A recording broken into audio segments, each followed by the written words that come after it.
Good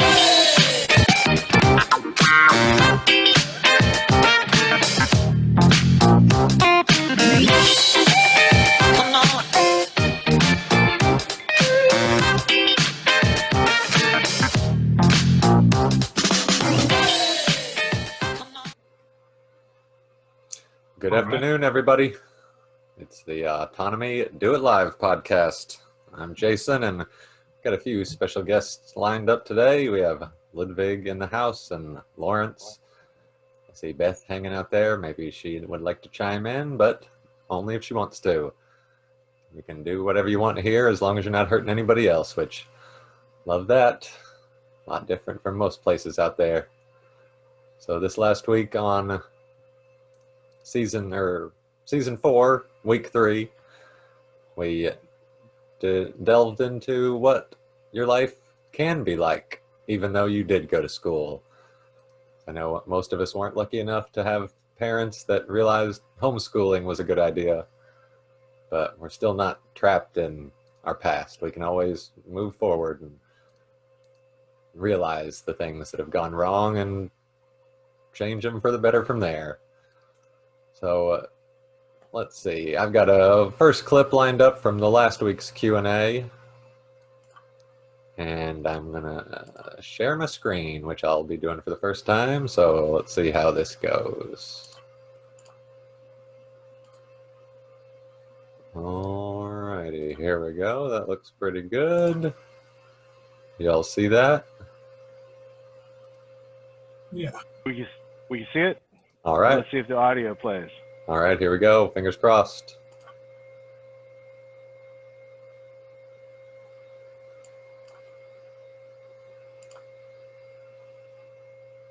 All right, so there's no audio to it, so Okay.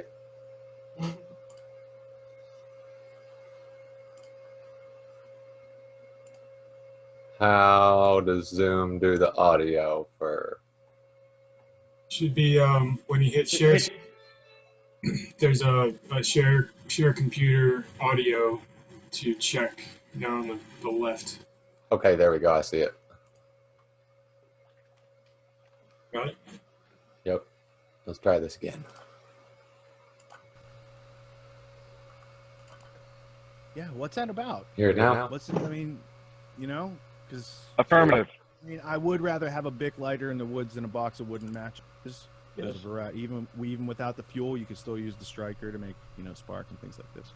But Well, the like point is, cigars. yeah, you would want cedar matches for that, not the strike anywhere matches. Yeah. But the basics of survival are disappearing from our culture, and that's not accidental because look, the people running the show here on the planet, they came up with a plan, and they're like, look, parents are intrusive in our control of children. We already know they like to control children. That's what the whole schooling system, Gatto, Iserbeat homework assignment was for last week. But guess what? They think that parents are pesky. So like in Brave New World in 1932, Aldous Huxley, chapter 1 is how the state grows children in scientific incubators, and then they select, like the government grows children on demand in the future that they want. Parents aren't going to be necessary. So what do you see? You see everything that's going on today to keep people from being together, being a cohesive family unit, being able to rely on themselves to survive and not have to be taking government money every month and doing these other things that are going on across a wide spectrum. It's creating dependence. They want people to be dependent. So if you can't make fire for yourself and there's no way to make fire, guess what? You're going to be dependent on the people who can make fire or light or electricity or all these other things. And that's not a pretty word. Like, that's why they call these books. They're not utopian books. They're dystopian books. And utopia means nowhere, and dystopia is now here, which is the same as nowhere. They're the same thing. Dystopia and utopia. It's not supposed to be in reality. These are not realistic ideas, and yet they are shaving down reality, like the details off reality, to leave us with the cartoonish palette that we're being presented with on a daily basis. If any of you caught the video I dropped in the class chat like an hour or two ago this morning, it was a Spiro Skouras analysis. I clicked it. I was incredulous because I was like, oh, what am I going to learn from this? I already know that the guy says that he created, or the guy who created the PCR test said it wasn't supposed to be used like this. But then I heard him talk about it. This is a guy who won a Nobel Peace Prize, and he's talking about another guy who won a Nobel Peace Prize, Luc Montagnier, who has also come out and had some very critical things to say about the pandemic. So here's two guys that are Nobel Prize winners, and when you hear the guy who came up with the PCR test explain what it is, why it was created, how it works, you will jaw drop and be like, I can't believe this is what's going on, because they can make anybody positive with it. He tells you, he's like, you can make anybody positive for anything if you just amplify it a few more times. And so it's about people processing the samples, not the actual sample collection itself. So they're moving rapidly away from objective reality, from science, from facts, from coherent sentences. And it's getting deleterious to everyone's freedom, which is why intellectual self-defense, self-reliance, economic optimization of your situation, this is very, very important now, as opposed to like putting it off for 5 years, because there might not be any type of situation where we're allowed to improve ourselves in 5 years. But today we still have question marks on the keyboard. We're good. All right. Let's see. Back to me.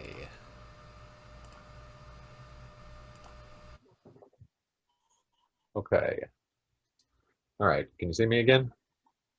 Yeah.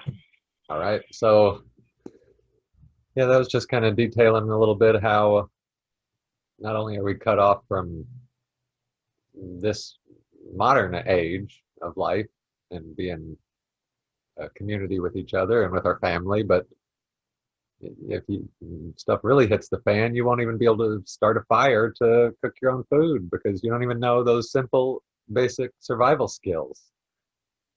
And they're trying to lead us into this utopia of nowhere that they've created, and just got the Daniel McCarthy's new book in.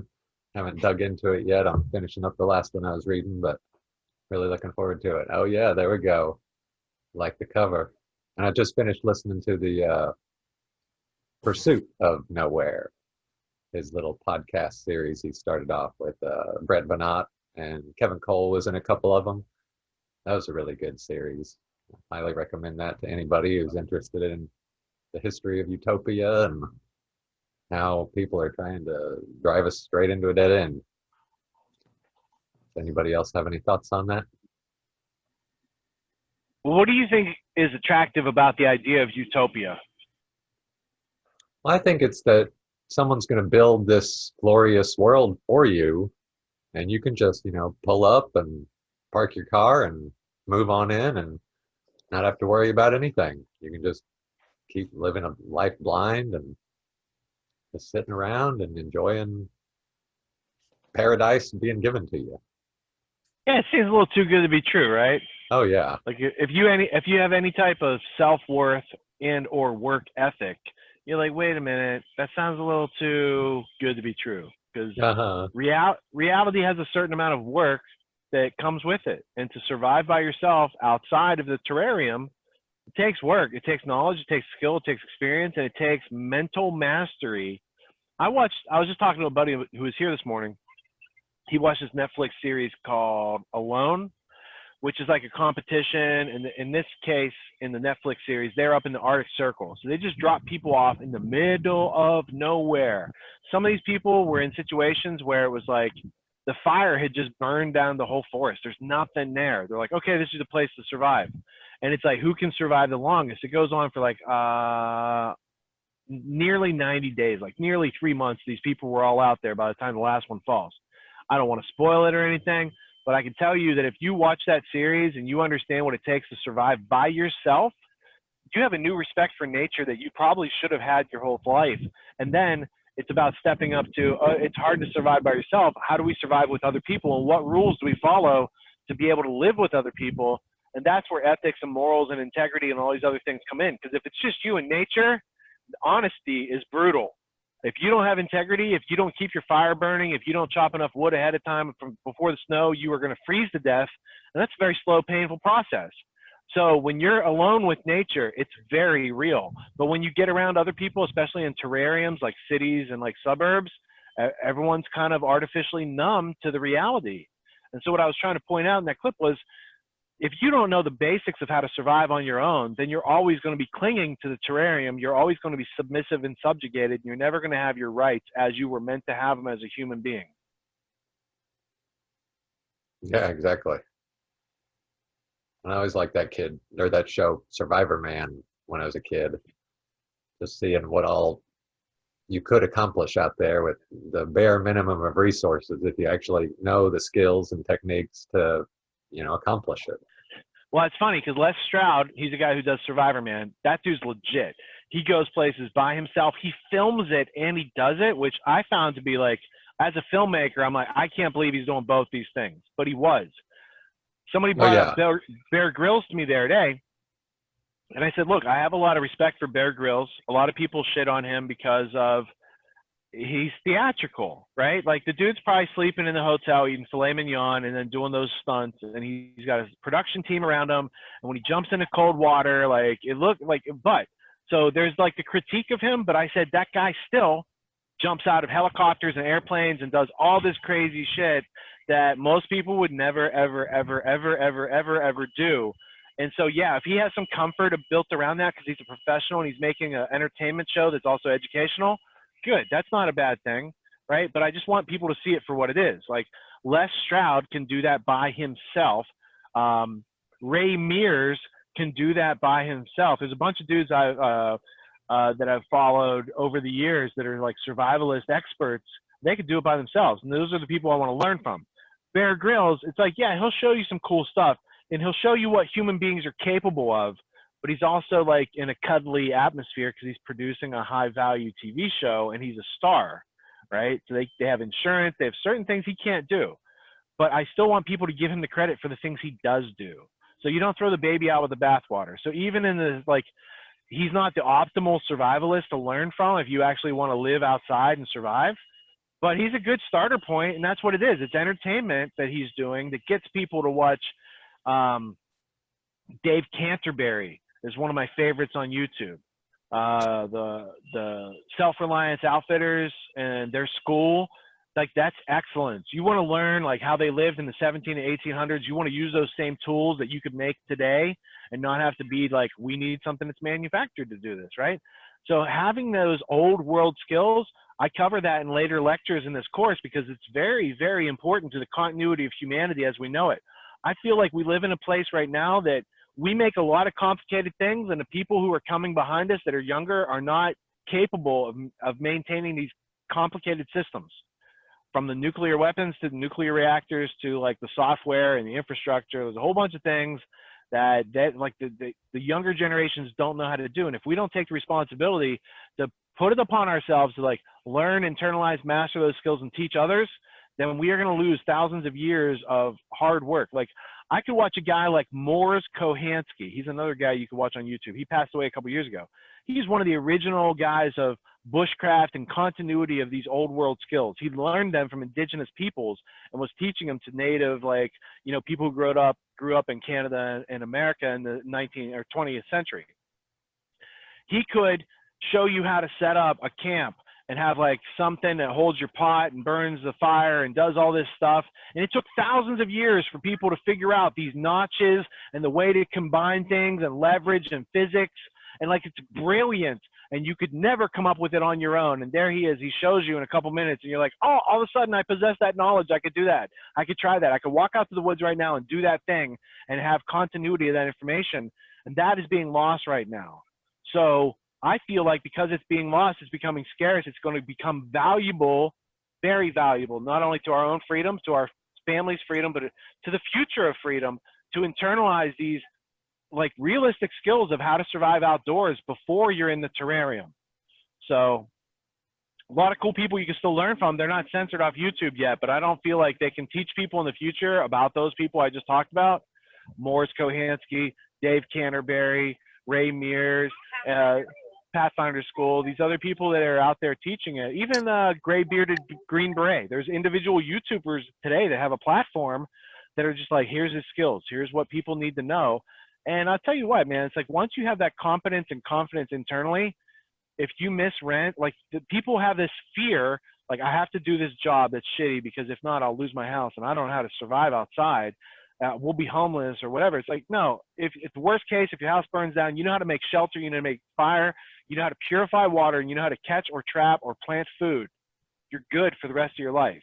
But we should be taught those skills early on in life. And if we didn't have the fortunate upbringing of being around people that were self-reliant like that, those of us who have had that experience should maybe share it with other people. What's your thinking on that, Jason? Oh yeah, definitely. And thankfully they're not censoring primitive technology channels or survival channels yet. But you can't really talk against the status quo if you got a channel like that and you want to keep it up. But yeah, that sort of thing. I mean, if you lose your house, if your house burns down, you're still alive.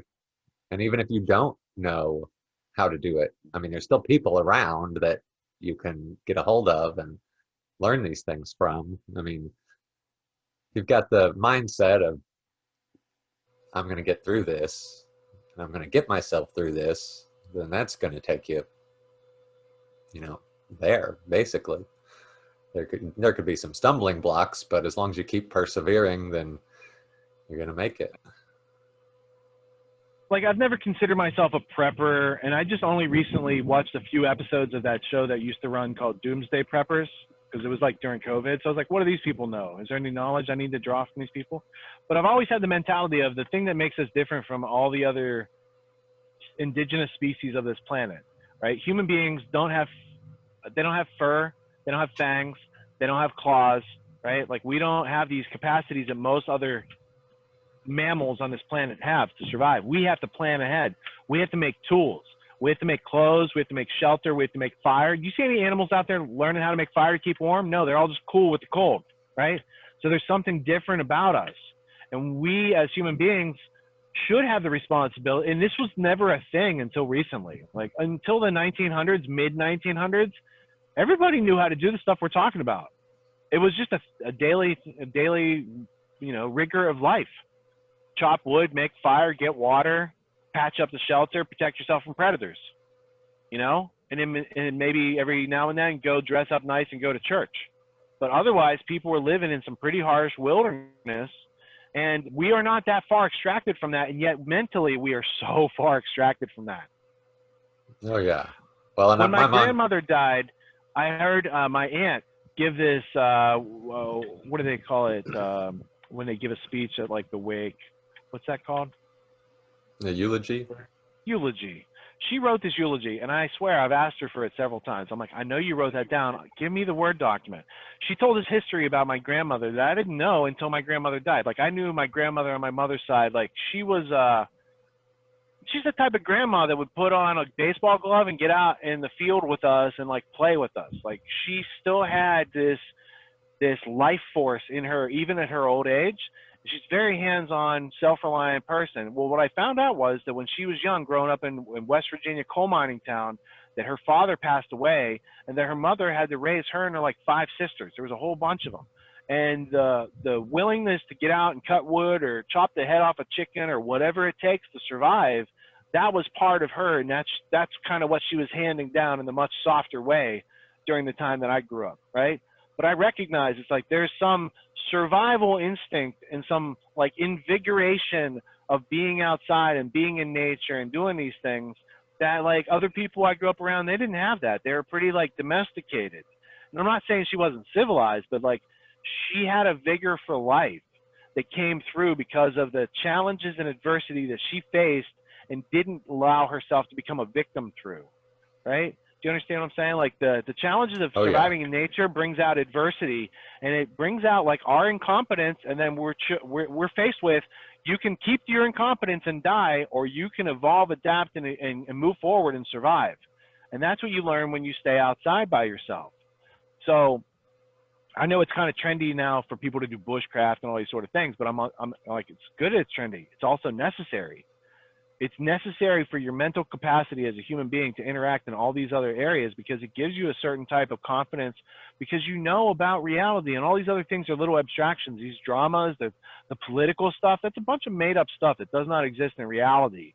But they have a bunch of people willing to acquiesce reality to like hang out and entertain those notions of like, it's live action role playing, it's LARPing. And nature, there's no LARPing. You go out there and you can have an ego.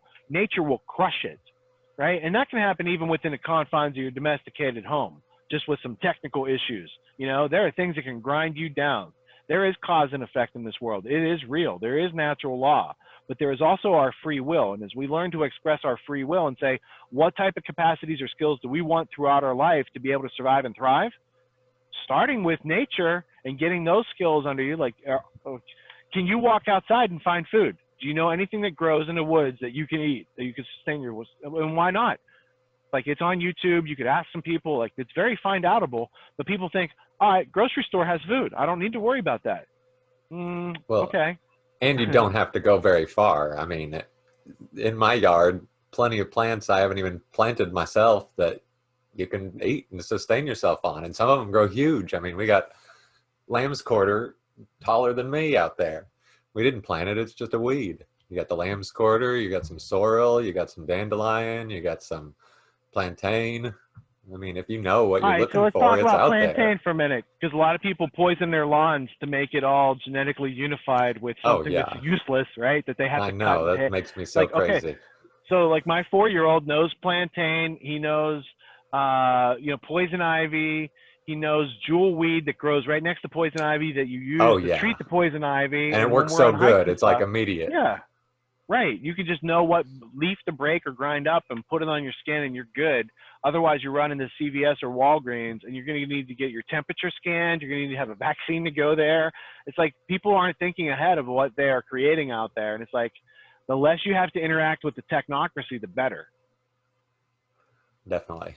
Well, and I got family from West Virginia too. And it seems like that state is probably one of the better off states in the nation. Because, I mean, a lot of those people there, their industry got destroyed years ago. So they've just been getting by, and you drive down the road. Nobody even thinks of West Virginia. My only issue, because I've even said to Lisa, we should move to West Virginia because nobody messes with West Virginia. Mm-hmm. It's hills and mountains and back roads and hillbillies, and people think of Deliverance and all that good stuff. But it's got the Greenbrier there, which is a beautiful hotel, which happens to be the secret government, continuity of government underground base where they're going to do all the stuff when things get real bad. So it's like, or maybe it's like, get a job at the Greenbrier. There's going to be job continuity there, and they're going to have food. My uncle and grandmom live like 20 miles from the Greenbrier. Yeah, if anyone doesn't know what we're talking about, look up a picture of it. It's an amazing, it looks bigger than, it's a more amazing place than like the White House. Like, you're like, oh, the people that rule the world must live at that place. No, it's just a hotel where they have the underground government. Yeah, I've been there, but I never did the secret bunker tour that they give nowadays. If they give a tour, it means they got a bigger and better bunker someplace else, right? Like if they told us about that's the old one. Mountain, that's old model. If they told us about Cheyenne Mountain in War Games back in 1984 or 86, whenever that came out, right? They definitely got bigger and better bunkers. And I remember seeing, like, when COVID broke out, they sent people into Cheyenne Mountain and they locked up the mountain. They're like, you guys say goodbye to your families. We're going to lock you in there for 3 months. And who knows what's going to happen, right? So, like, would you do that, Jason? Is there any, like I'm patriotic. I love my country. I love my community. These are all great ideas. I want to, defend freedom. But would I go lock myself in a mountain because these people in authority told me to, and like separate myself from a family, possibly in a time of danger? I don't have that capacity, so I don't take those oaths. What about yourself?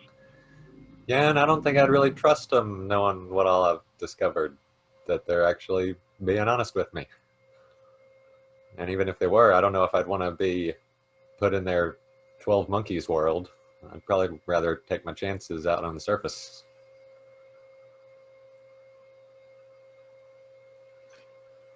Sounds like a good foundation, reasonable. Like, I don't understand. Like, I think that people that do that, they get into those types of lines of work because they don't have any other options, or they perceive they don't have other options. And then they end up going like, okay, so I signed up. So I'm in the other part of the world. These people tell me to kill these people. So we're killing these people. They're giving us better weapons to kill these people. But I still like stand back and I'm like, wait a minute. Like Lockheed Martin, Raytheon, Northrop Grumman, all these defense contractors, all these globalist, internationalist entities that kind of depend on war for their profits. Like, we should keep an eye on them. And why are they making new, smarter, more destructive bombs? Are we really so scared of some people on the other side of the planet that we have to do this? Like, I think it's really beneath us at this point to be making like all this weaponry, but they're like, you have to do it because your enemies are doing it. It's like, why don't we just make friends with them? Wouldn't that be easier? Can we bring them over? Like, we just break some bread with them, talk about humanity, and is there a bigger purpose to all of this instead of fighting with each other? No, they would kill those people, right? You got Trump right now. He's like making peace in the Middle East, and most people like they can't even hear that. And I have a problem with it because I'm like, the unpeace in the Middle East is all artificially constructed, and they could stop it anytime they want when you understand who, how, and why they're doing it, right? But it's a convenient thing for globalism, for taking over everybody's everything and taking away everybody's rights. And that's kind of what we're all in the middle of right now. Yep. For sure. Yeah, I don't think making friends is as profitable as building billion-dollar aircraft to drop million-dollar bombs on people. See, but that doesn't make any sense because it just says like they're making enemies and making war because they don't know how to make a buck any other way. And let me ask you, is it more profitable to have friends and more expensive to have enemies? Yes, it is. So it doesn't even make any sense. Like, we wouldn't do that as individuals, but these people who get together, like, this makes sense now. It doesn't make any sense. Well, and from our point of view, and I don't think profitable necessarily just encompasses money. I mean, keeping the narrative going and keeping the fireworks show going, it seems like helps keep the people's mind preoccupied with other things as opposed to. So now you're talking about together. The currency of attention. Uh-huh. The currency of attention. By doing all this crazy stuff that they're doing, people have to look at it because it's like a car crash. Oh yeah, if they invent some big laser guns, that'd be like, oh, whoa, they got laser guns now. That's really impressive.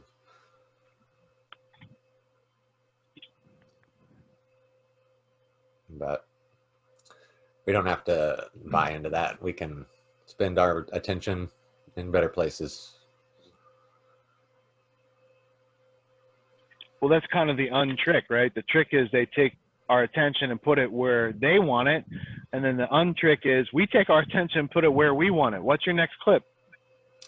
My next clip is from the new Autonomy member, Adam, and his new channel, or I guess his channel that he had.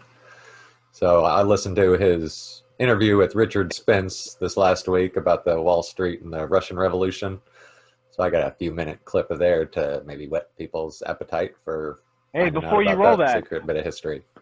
All right, so you're talking about Adam Finnegan. His YouTube is AW Finnegan because he likes to be very official. That was his second interview with Richard B. Spence. Spence also wrote the book on Aleister Crowley and his role in MI6 and British intelligence. And that was an interview where the sound got messed up. And he's like, hey, I did this interview, but there's this awful echo. So then graduate Brandon Habermas, he fixed the audio. I didn't think it was fixable. I was kind of like, hey, I'll just go through the motions and see what happens. Brandon's like, hey, it's listenable. I listened to that 3-hour interview, and then he did the second one on the Russian Revolution, which is a continuity of Anthony C. Sutton's 3-volume book on Wall Street and the Bolshevik Revolution, Wall Street and Hitler, and Wall Street and FDR, showing that whatever you thought World War II was, it was all funded by the same group of people, and that through history they fund all these sides, and they hold it like a pageant, like a theater presentation.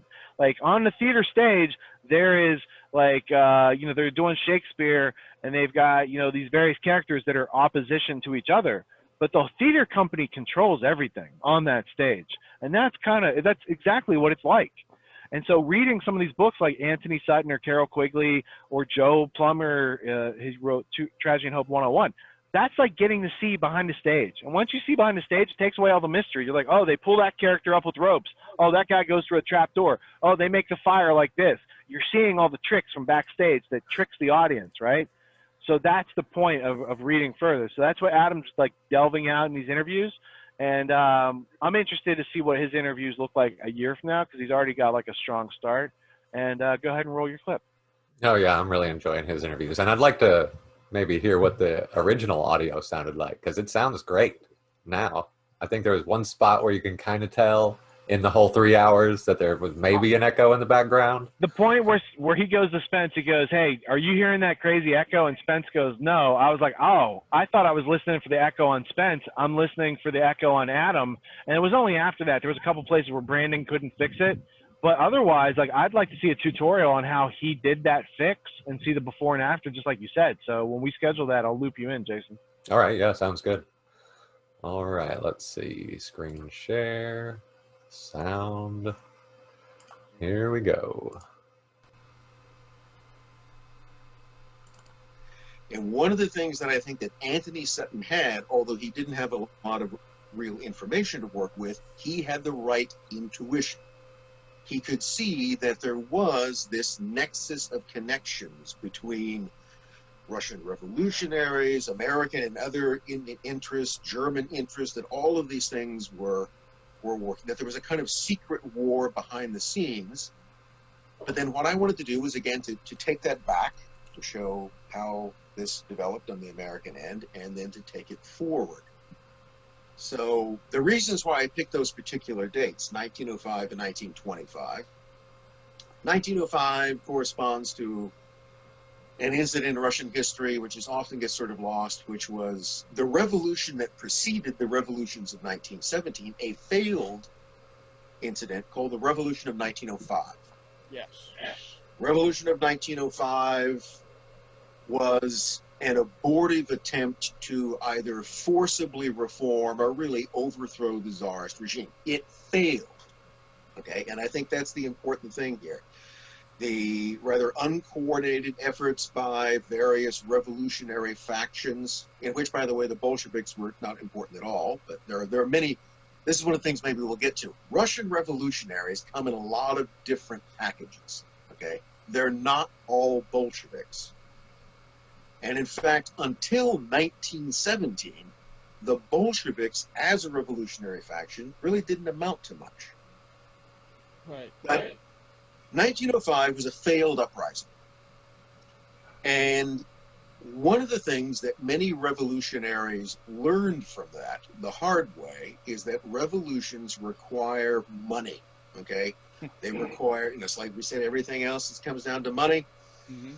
Okay, you want to promote a revolution, you need, well, today you need access to the media, right? Okay, you need trained cadres, you need money. You need money for propaganda. You need money to pay your activists. And the thing about revolutionaries generally is that they're not very good at making money, because that's not what they're doing. But so then you find outside sources for this. So in this revolution of 1905, even though it failed, there was a kind of little prequel to what was going to go on in 1917. And this is one of the things I explained. Go ahead. And it reminds me of the kind of leverage that Wall Street and those financiers kind of formed over those groups, because it reminded me of that quote where you said, where if you're not happy with one revolution, make another. Mm-hmm. Okay. Yeah, if you get somebody in that doesn't suit your needs, you can, and that's one of the things you can see happening over and over again. In 1917 and 1918, the Germans, who would, help fund the Bolsheviks mostly after they were in power, actually considered doing that in 1918. They considered, I don't know, I'm not sure it's working out with this Lenin guy, so why don't we just pay someone else to overthrow him, and we'll install another bunch of Russians to run the country for us. Yeah. So that's going on everywhere. The Revolution of 1905 arose out of, again, just like 1917, out of a losing war. All right, that's one of the things to notice between these. World War I was a lot bigger, but a year before, in 1904, before the revolution of 1905, Russia found itself at war with Japan. This is a thing called the Russo-Japanese War, which I'm sure some history buffs know about. Well, to cut to the chase, the Russo-Japanese War went disastrously for Russia. But what it did is that it now gave to the various revolutionary factions the possibility of linking themselves to something. They now had a kind of temporary foreign ally, Japan, right? So Japan is at war with Russia. And one of the things that the Japanese military decided that they would do was to subsidize, offer money to Russian revolutionaries and dissident nationalist groups like the Poles, for instance, and the Finns, which were, remember, the Russian Empire was this huge multinational empire. That's one of the things that people often get confused about. There are a lot more people in Russia even now, and certainly then, than Russians. So there were dissident, unhappy nationalities, and so what the Japanese began doing was they began subsidizing this. In fact, they had an officer by the name of Colonel Motojiro Akashi, who was set up in Stockholm, Sweden, and from there he had various accounts which funded different nationalist, different anti-government groups within Russia. Now, that really didn't amount to much, but it set a precedent. And it also divided the Russian revolutionary faction. So there were some groups that argued that, well, we're against the Tsar, but we're not traitors to Russia this way. We're not going to take money from the enemy, because that makes us look essentially like treasonous scum, which we're not going to do. So, but the others argued, look, we need to overthrow the Tsar. We need money. The Japanese are offering money, so we can't be too picky. So yeah, we'll take Japanese money. Why not? So some revolutionaries did, some didn't. Sound familiar? Seems like history is repeating itself again.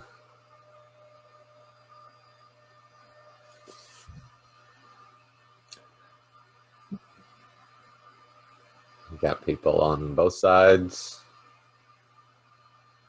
seemingly being spurred on by other people and just following along, following the narrative being laid out for them, because as we all here know, if you don't write your own script, someone else is going to write it for you.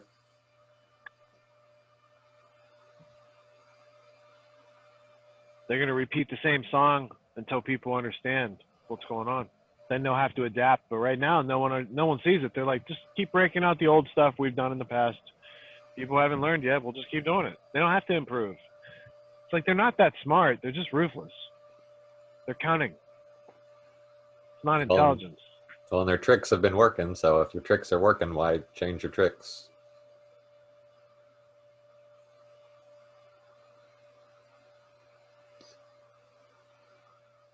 Although there was a kind of on a separate note, I was looking recently into the makers of the Call of Duty video game franchise, because I was looking into the Atlantic Council, and I saw that the Atlantic Council had hired the director of several of the recent Call of Duty games to basically come up with ideas of terror attacks that could happen in the future so that they could, better prevent them from happening. And I'm thinking, is he the one scripting out the next generation of attacks? For me, it's like seeing everything in slow motion because it's been going on for so long. But I remember like 10 years ago when Corbett put out his episode on the gamification of people and how they were using video games to take away people's free will. And basically, that the video games were platforms of training killers for militaries, so that we'd continue to have generations of people, even if they weren't ideologically or politically motivated. They were just used to killing people in those games. And now it's like you sit in a storage container in Las Vegas and you're running a drone in Afghanistan and you're bombing wedding parties. Like, it's like a video game for them. And that's creating a new special kind of PTSD.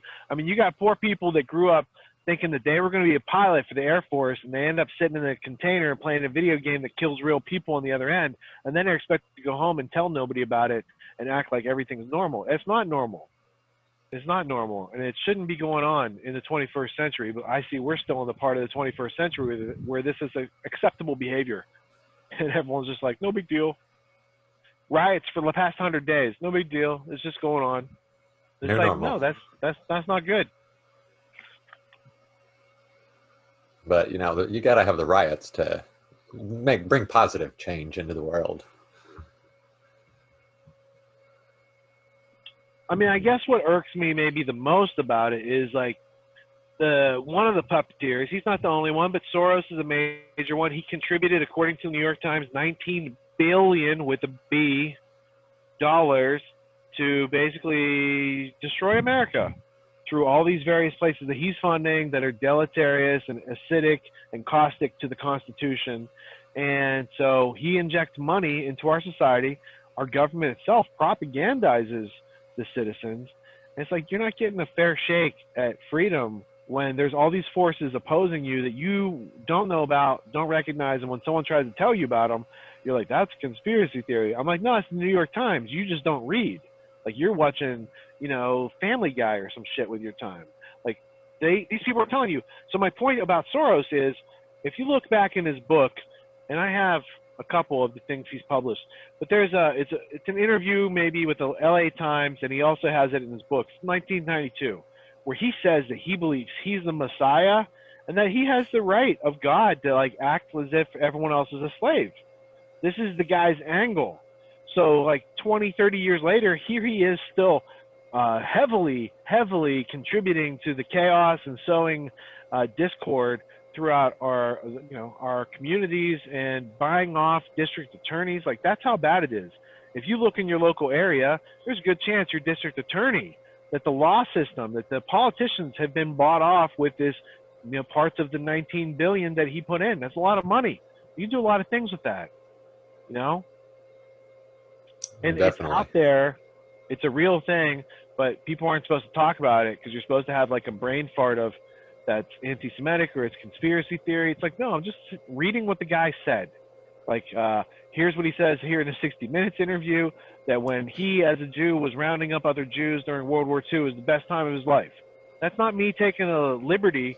That's me paraphrasing like what the guy says. Read the transcript that they don't want you to hear, because now they defend it and say, if you talk about Soros, it's anti-Semitic. It's like, no, the dude originally was anti-Semitic. He was a traitor to his own people. And now today he sways like a huge influence over American political and social life. Well, and he doesn't even feel bad about it. Alexander Soros, Berkeley, like he's in charge of like being the next generation. So he's handing it off. It's not even like when the 100-year-old guy goes away, it goes away. It's like, no, they are grooming the next generation of technocrats. And, you know. Well, and in that interview too, he said he didn't even feel bad about what he did as a kid. Like, it didn't haunt him or anything. No. And also he was saying that, you know, if I don't rob the world, someone else is going to rob the world. So it might as well be me. Yeah, he's a very interesting intellect, but some intellects without certain limitations or boundaries of freedom become evil. Mm-hmm. Totally disconnected from the heart.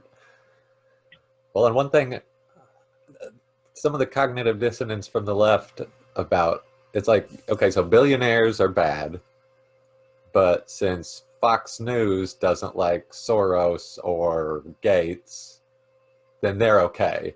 Because I got to be against everything Fox News says. I'm not going to bother looking into these people. I'm just going to assume that since they don't like them, I should like them. Well, the other end of Gates is Elon Musk, right? They're going to get you with either end of that vice, right? Like Elon Musk, like he's scared of AI, but he wants to go to Mars. I'm like, bro, you don't go to Mars without AI. And then he's like, I'm scared of AI, but I got a Neuralink, I got a brain chip. I mean, you should get one too. And I'm like, bro, I'm not an experiment of Jose Delgado, who did the famous experiment. We found out about, like, we knew about the experiment where we tried to get the footage to show it in the film, and they did not want us including that footage in the film. It's like super expensive. But basically, Jose Delgado works for the CIA. He's in MK Ultra. He's one of the experimenters, and he has this demonstration. I think it's down in Mexico. So he's in a ring with a bull. The bull charges him. He pushes the button, and the bull stops. The bull turns left. The bull turns right. He has remote control. He's got wires on the bull. It wasn't wireless, but they figured out how to control animals, and that's why they, you know, it's too hard to control human beings at their full intellect. So if they dumb you down, you're just like an animal. If you're on stimulus reaction, you're just like an animal, and they can control you. And that's the essence of what's going on here. And now Elon Musk is like, not only is it wireless, but you'll be connected to the interwebs through your brain. I was like, I got fingers, dude. I'm good. I don't need a wafer thin chip where they cut a big square out of my skull and implant it, and my body is tricked into thinking it's bone and like grows around it and accepts it. Like, I'm not down for that. Yeah, AI is a demon, so let's put a demon in our brain. That makes a whole lot of sense. Well, I think it's not so far off. Like, Musk went to Oxford to read demon incarnation casting type of manuscripts. This was covered by TruthStream Media. Aaron and Melissa Dykes went to Oxford and like covered the story. And I was like, dude, like, yeah, these people are not like us. Like, when you have $1 billion or all that type of wealth, like, nobody says no to you. And what happens if no one says no to you, Jason? You turn into a psychopath because all you hear is yes to whatever you say.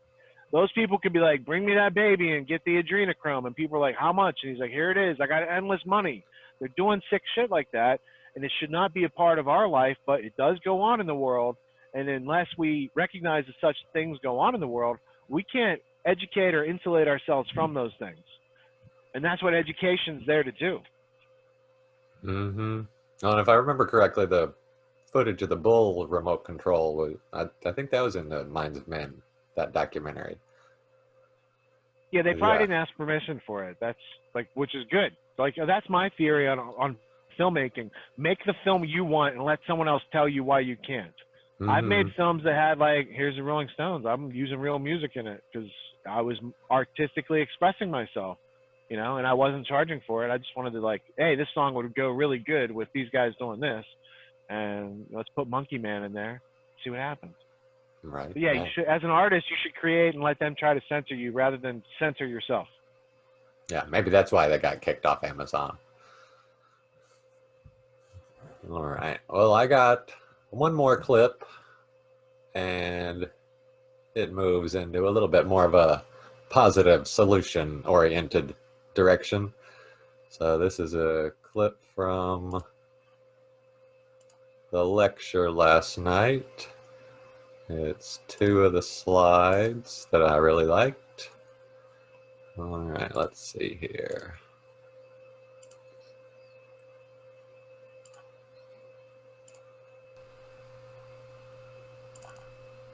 Some come into this course comfortable in their security and obscurity.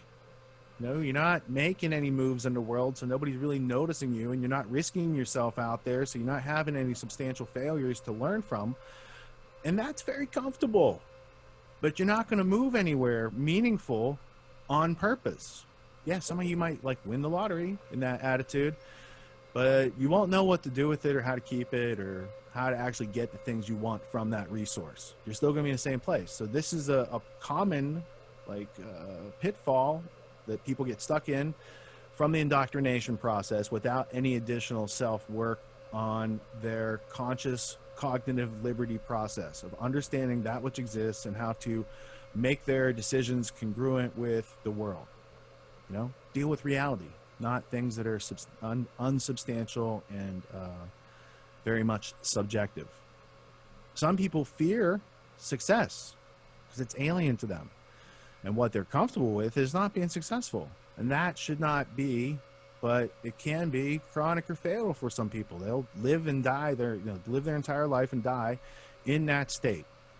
Never getting that music, that art, that creativity, that spark out of their inner self and into the world. Even if it's through like, you put together brick walls for a living. That still done right can last hundreds of years. You're putting something into the world substantial with your actions. People value that. They make that their home, their business, their, the property boundary. There's a whole bunch of things that go on with the work that's done in the world. And it's not just us who gets to enjoy the benefits of that work. Sometimes when you're doing work out there, somebody's out there building a road, and it's probably a private company that builds the road because they existed before they took taxes for that sort of thing. So roads existed a long time ago. People have been building them for a long time. A town I grew up in still had brick roads that were hundreds of years old. So people doing work that's substantial and meaningful in the world, it has positive beneficial effects for the people in the future. And I fear that a lot of people are caught up today in jobs and in situations where it doesn't benefit them or really anybody else, except maybe their handlers that are paying them to do the work in that cubicle for whatever that electronic business is in the big corporate international world, moving other people's money around, things like that. People who aren't contributing, but they are definitely benefiting. At least that pain is known.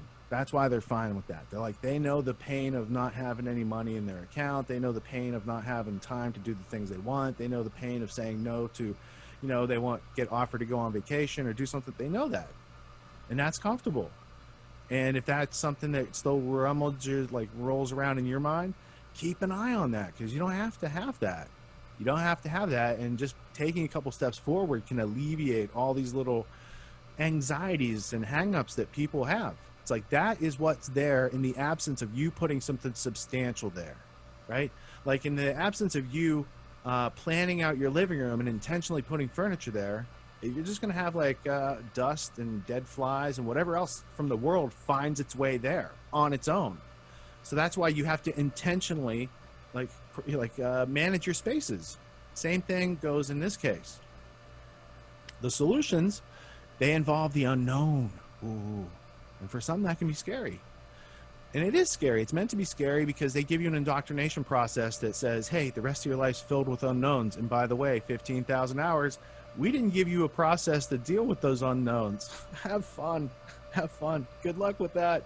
Right? So if you have a way, if you have a method to call upon to make unknowns into facts and orient yourself around knowledge, experience, and wisdom, then those unknowns are like invitations to like new things that you can learn and do, and skills you can have, and places you can go and explore. So it should be something that's like, it should be something that emancipates us, and instead it has been trained into us that it should be a limiting thing, and we should shy away from unknowns and meeting new people and doing new things, that are in our interest, in our goal, like in line to get our goals done. When we're avoiding those things, then yeah, we need to recalibrate. And this is the part of the course that's designed for that orientation process. Being liberated, and especially you're liberating yourself, like you're coming here and you're doing the things you need to do to untie these knots. It's an adjustment process. Liberating yourself brings you opportunity, and that's why it's worth going through, and we'll talk about it in a little bit, the awkward phase of any type of new learning. Like if you wanted to go out and learn rock climbing and you don't know rock climbing and you're scared of heights, guess what? You're going to be triggering complexity and bringing on opportunities to learn all over the place, because you don't know much except that rock climbing involves heights, right? And you've stayed away from it. So liberating yourself brings you opportunity. And if you get into that, you can get away from the fear, because you'll be like, oh, I know how the knots work, or I know how the ropes and how they're designed, and how they're, what situations might break them, or how to treat them properly and care for them properly so they don't break, these sort of things. So educating yourself is what brings you close to these opportunities. And you can't get to the education part if you're scared of the unknown. And you're scared of the unknown because you don't know how to educate yourself. So you stay in that neutral, like yet to be formatted intentionally space of fear. Like fear is a placeholder for knowledge, experience, wisdom, and all sorts of great actions in the world. But if you just stay there, and our culture indoctrinates people to just stay there. They're like, they remind you every day, here's new fear. Here's new fear for you. It doesn't even apply to you. It'll never touch you, but be scared. Be very scared. Liberating yourself brings you all sorts of opportunity. Not just getting away from fear. It brings you real opportunities, because those fears are preventing us from seeing the opportunities or having the wherewithal to grasp and take a hold of those opportunities. All right. Well, I think that pretty much said it. We got to get rid of the fear, gain some confidence that we can learn for ourselves, and get to learning for ourselves. That's going to solve the problems. Seems so. I mean, it's so simple. I am just constantly shaking my head like, why didn't people not understand this? It seems so obvious. And I mean, it's a long process to get there, but you know, you make a few steps every day, you're going to get there. You make a step every day over the course of your life, you could walk around the world.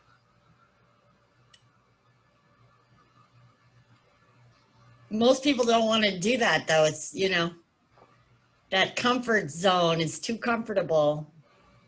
Oh, yeah. Well, I guess you got to put some shoes on to take that step. So you got your feet kicked up on the couch. Maybe Might have be to cold step- outside. Oh, yeah, right. Might have to put a jacket on. Might get embarrassed or trip and fall. Uh-huh. But, you know, if you do that, then you know what rocks to not step on, and you maybe look down at your path where you are going. And if people laugh at you, you know, then you're still alive, you're not bleeding. You can get over that. I mean, hell, back when I was in junior high, there was one, the shop teacher, a couple times he made fun of my accent and how I talked, because here in Southern Illinois, I guess some of the West Virginia part of my family rubbed off on my accent, and you know, people making fun of this hillbilly's accent over here. And now I'm in this group, and everyone's like, "Oh man, I love your voice." Uh-huh. So just because some people don't appreciate you doesn't mean there aren't going to be people out there that do appreciate you. And the ones that don't appreciate you, you know, you don't really need them in your life.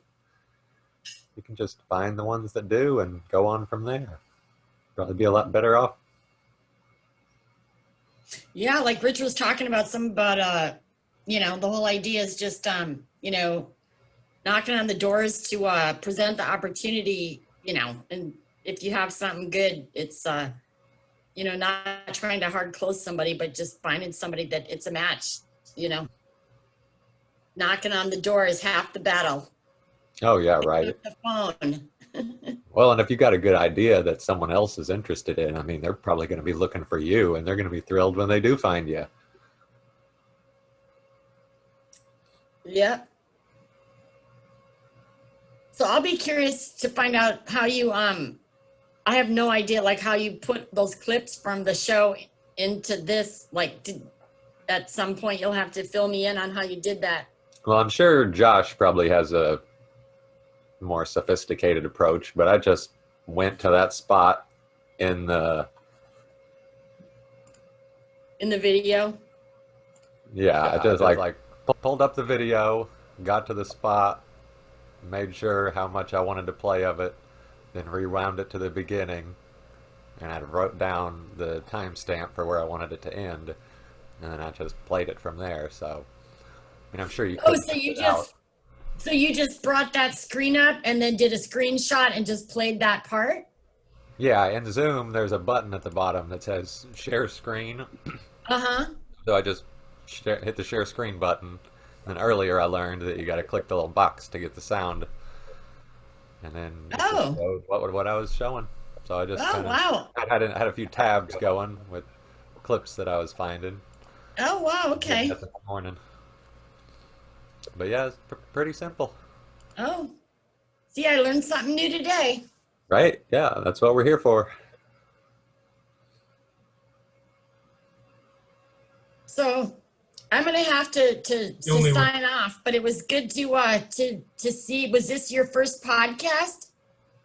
Yeah, I've got a radio show I do here in town. I got a show on the community radio station, so nothing fancy, just volunteer. So wow, got a little bit of experience doing a show, but this is the first time with the whole camera setup, and I don't normally do talking with other people. I've done a few interviews over the years, but less than I can count on this hand. So so normally just the audio, and now this time we get to see your mug.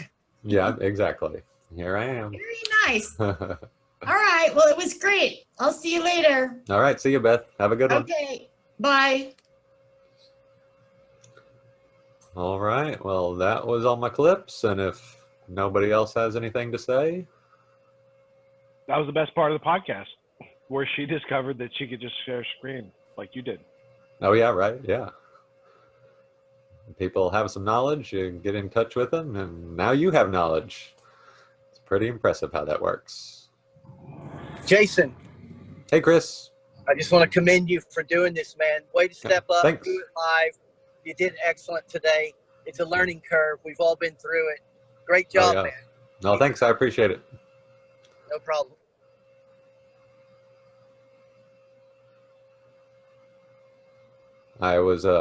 I'd come up with a joke that I was going to say, but it slipped my mind, so I guess I'll throw it out here now.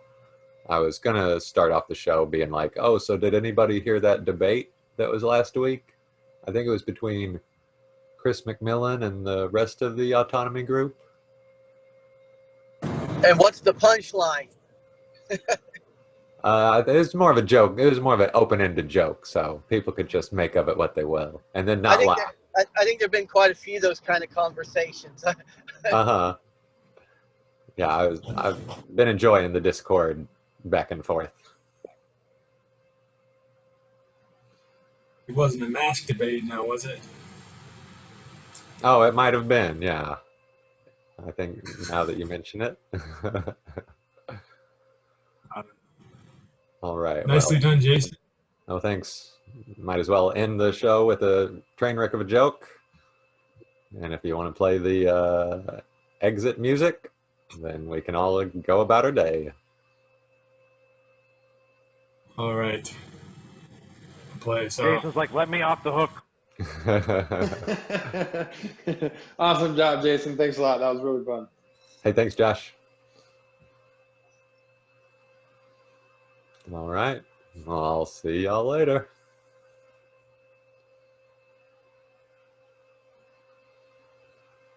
I don't think there's any sound for the outro, so. All right. Well, how about this?